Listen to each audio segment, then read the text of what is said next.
Okay, so just a really quick video on the Radtel RT-752. This is Marc KM6NHH. I'm a ham radio operator and I picked up this radio, just arrived yesterday. So this is not really a review video, just a quick video with some notes on things I've noticed about the radio so far in case it can help anybody. First of all, I think I got this for about $47 in July of 2025 on AliExpress. It came with this antenna here, which is the normal antenna with that comes with it. That's the dual band antenna, which has a little interesting little bulb on the top of it. So it's a little bit longer than usual, and I find that when the stock rubber duck that comes with these is longer, I don't know why, but they've some of them do that, but it always seems to work better for me for transmit and receive both. So I do like that. I don't know, just on principle. I haven't done a ton of testing with transmit yet. So the antenna it came with was an extra, or it came with a bonus antenna, I think it's marked as an NA771, which I think is not quite right on the bat, because I do have an NA771 that's actually made by Nagoya, and that one works really well. The one they sent, they call it an airband antenna, and it's marked as topping out at 136 megahertz. So I haven't tried that one for airband. So far, this one works great for airband in my locality. So your locality may be different. So here's what I've noticed. I'm going to turn it on real quick. You can actually customize that startup screen in their software. So you might have seen my call sign and name just flash on the screen there. You can show the battery percentage, or you can show their logo, which is this massive like Radtel logo. So I switched that out. You can change all the normal stuff like the screen timeout and everything. On mine here, you can see I've got the two kind of the up down AB layout is what this radio uses, and you can switch between them using this yellow button right here. And then you can toggle whether it's VFO or memory channels using this mode button here. So you're probably going to use that a lot with this radio. If you use it for ham radio or for scanning, you're going to be switching up between those two. One interesting thing about this is that you program, this is group A, this is group B down here, and you program those separately in the software. And if you have dual watch activated, dual watch will not, apparently so far that I can tell, it won't let you do group A, group A. I haven't been able to get that to work. So dual watch only works between one channel on channel A, on group A rather, and one channel on group B. So if you want something, some arrangement where you're switching dual watch, you need to have those set up, those channels set up in group A and group B so you can do that. So the programming is a little bit tricky or tedious because of that. So I didn't end up putting that many channels in group B. I just have a few in here right now, as you can see. So we'll see how that goes later. It wasn't easy to copy. I didn't even see a way to copy and paste channels in the software. I didn't try to use Chirp. I don't think this radio is supported by Chirp yet as of August of 2025. I have seen that 2 people have added requests for Chirp to support this radio, but I don't see any support for it yet. So I did download the software from the manufacturer's website, and what I saw about that was there were like 4 downloads. I just went ahead and went through them kind of chronologically. I installed their first software first, and I did not order a programming cable with this radio. I used an old TYT standard kind of programming cable with their generic software on it, and I just went into Windows 11. And make sure if you go to Miclor, the MIKLOR Miclor website, look up their method for backdating or reverting your USB drivers back to an older version, because that's what I had to do to make mine programmable with Windows 11.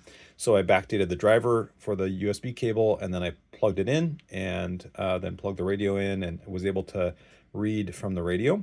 I also had to change the website, the software's language translation from Chinese to English. And so you may start up the software and realize that it's in Chinese.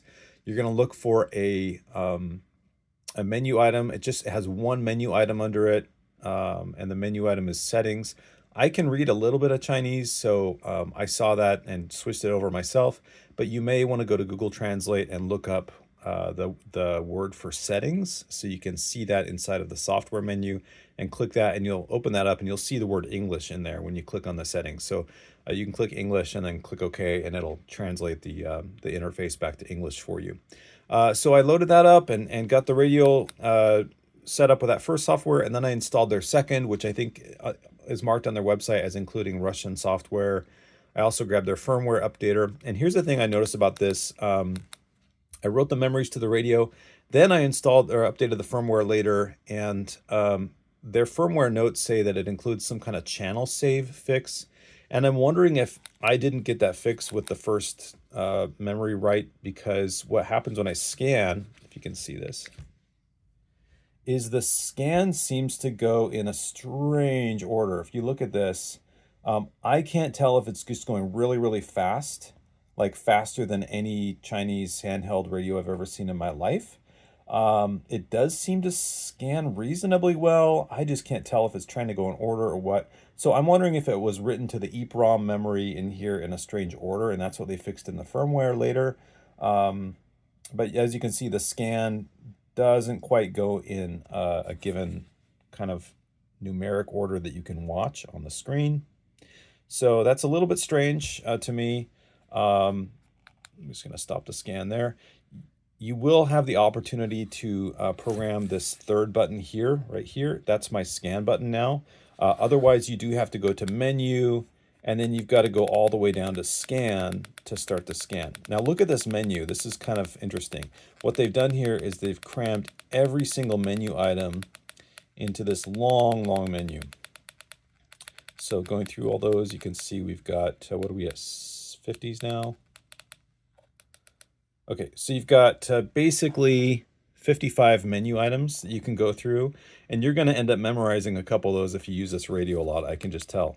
So for example, if I want to set my squelch, I'm going to go to menu and then 4.7, and then there's squelch. I can go in and set it. It's got levels 0 through 9. And then the other one is if you want to turn on the radio, I want to say that was in the 30s, or was that something else? Backlight beep. The beeps kind of got a little bit annoying. The voice was a little bit annoying. I turned both of those off. I might turn them on later, but they weren't the greatest. And then you're going to notice this close and open kind of terminology on the radio when you activate certain functions. A lot of them say close or open rather than on or off. So just get used to that. Open. There it goes. There's my radio. And you can seek by twisting this rotary encoder knob. You can seek. Okay, and you can go either way. And then you can press this guy to turn it off here. Okay, so that's a really simple use of the radio. It does sound just fine through the speakers. The speaker is totally fine for that kind of use. If you just want to listen to the radio, it should be fine. Another thing, really quick to go back to the programming, one thing I'd really noticed was that plugging this radio in, I didn't have, where was that? Change this to VFO. And the 0 is right here over to the right. I thought that was like an exclamation point at first, but I didn't realize it was the negative space I was looking at. So it's actually 0. So when I programmed the radio, I noticed, I think there might have been some interference from either, the filters being not super tight or something. But when I programmed the radio, I had to set both of these to 446. Well, I did set both of these to 446 just in case. And then I was able to program the radio without it failing out. So if you have issues with programming the radio, please do set it to VFO mode and set to 446 or a similar simplex frequency in the UHF range. I find these radios, in general, pretty much any Chinese handheld radio these days is superior in UHF to some little minor degree. That's getting less and less the case as they improve their radios, but that's what I did to make it so it finally could program on my system. What else? Airband sounds fantastic. I gotta say, this one, Airband sounds really good on this. I have no issues listening to Airband on here. Sounds really good. It's AM mode, you can tell. So that was a really nice little pleasant surprise. I also set open squelch to hold down. So you can set this to tap, which sets it to scan, right? Like that. And you can also set it to hold down. So mine, if I hold it down, it's going to open the squelch. Okay. So pressing like stop or mode is not going to change much here.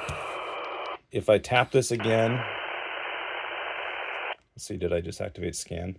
No, it looks like that disabled it. So just tapping it once disabled the open squelch effect. So if you need to set that up for, oh no, it did scan. So actually, if you want to turn off open squelch, I'm going to test it here. Yeah, you do need a long press and then long press again if you have that assigned to the long press. And I use that a lot when I'm out hiking for simplex. I use the open squelch a lot, so that's why I assigned it to the long press here. The clip, just for any hikers, if you need to strap this to a backpack or whatever, you need to know how this clip looks. It is a U shape at the bottom there, so it does hook better to your backpack straps and shoulder straps and things like that. That can that's always what I want in my radio clips. I don't like the ones that are just an L shape at the bottom. That's not very fun at all. They slip around. So that's nice. I did put a little bit of an indent in my volume knob. Let me see if I can focus this here. You can see I just got a tiny little indent with the awl on my Swiss Army knife to make a little, filled it just a little bit with white paint. And then I drew a white line with a white paint pen here to give myself a volume indicator. And I just turn it off and then figure out where it's like I want the off position to be indicated. There's no set place to put that line. I just figured out the best one is probably there for me. And then on the back side, I put 2 lower marks here to show that it's opposite of where the volume's at. Those are just visuals that help me, again, when I'm low on brain oxygen out hiking or whatever, it just helps me a little bit with queuing this up and knowing where the radio's at. Let's see, turning it back on. Anything else? Screen display is really attractive. I like that. It does seem to have a nice large battery. The charging, I have not got it fully charged yet. Just plugged it in a couple times so far. So what that tells me is probably it's got pretty great battery capacity. We'll have to see how it goes. Overall, it's a really great radio so far. Again, works with standard programming cables, and so you might enjoy it. But not a review. I don't have enough time on the books with this radio to really review it.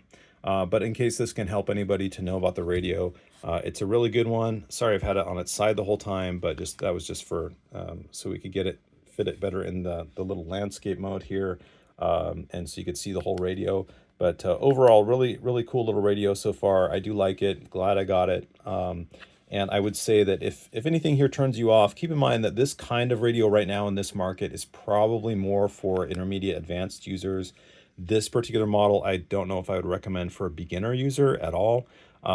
If you know the culture here with these radios, if you know how they generally work, if you're familiar enough with them to appreciate the ins and outs and the little quirks, then I think this could be a really fun radio to try, especially if you like how it looks and how it feels. It does have a little lanyard hole here, just so you know. It just goes through the front part of this frame to right there. So there's your lanyard attachment point.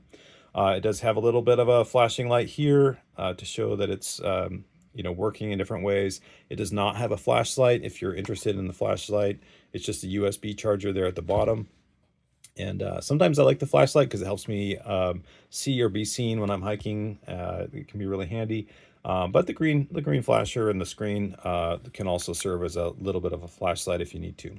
All right, guys, so that's been it for this little, just quick notes on this radio. Hope that can help somebody out or give you an idea of what you're getting here with this radio. I do like it. It's pretty good so far, and that'll be it for now. All right, take care, everybody. This is Marc KM6NHH. Hope you all have a great day.